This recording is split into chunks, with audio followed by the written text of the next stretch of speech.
Le 12 janvier 2010 was the day my brother passed. There has been a huge earthquake, magnitude 7.0, just off the coast of Haiti, the poorest country in the West. So I remember as a kid, our driver dropped off at school. And that was the one time I remember me and my brother and my cousin actually had a fun time. We took the whole time just speaking with each other, talking, making fun, giving fun stories about how we grew up so fast. But little did I know, that was the last day I was going to see him. Now, Haiti is battling the aftermath of a devastating natural disaster, which, according to the country's prime minister, could claim over 100,000 lives. Later that day, we heard a big noise. It was go. And everybody was like, what is going on? What is going on? And then our teacher, my first grade teacher, Miss Marie-Jeanne, she said, everybody run to the front of the board. Mind you, in Haiti, all the schools are built in bricks, and we don't have the technology that we have here in the USA. The injured are taken to hospital in a country which simply doesn't have the infrastructure to cope. This is a city which folded in on itself, fragile in every sense. So we all ran to the front of the classroom, and the building collapsed on us. And we were stuck there for like a good 30 minutes. And then suddenly there was a small window, a small light going through.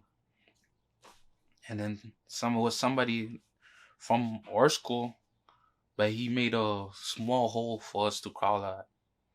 We were lucky because we were really small and we were able to crawl out. So I believe only 12 of us survived that day.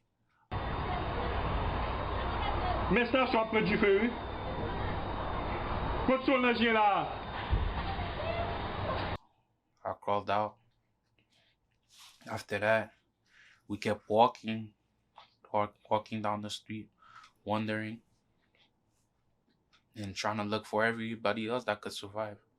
Dust was everywhere, sirens on, everybody was crying. Like, the worst of the worst, if you could imagine, that's basically what was happening.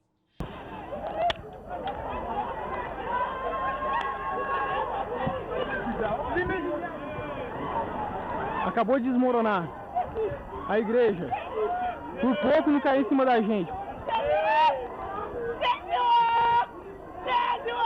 We ended up walking like 2 hours to a shelter, and we stayed there over the night. But at the time, I was looking for my brother because that's who I knew, and I didn't know nobody else around me, and I was looking for him. I couldn't find him. I spent days waiting, nothing. So we slept on the floor that night. And then somebody else that knew my family came and picked me up. And then we went home. All I could see was my mom's face because she sent 2 sons to school. Only one came back.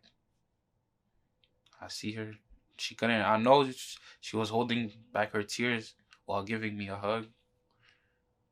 But there's nothing I could have done about it. And my dad wasn't even here to support her since he was out of the country. Electricity and water supplies have collapsed. It's almost impossible to get a phone line in or out of the country. 13 years later, and nothing has improved from that earthquake.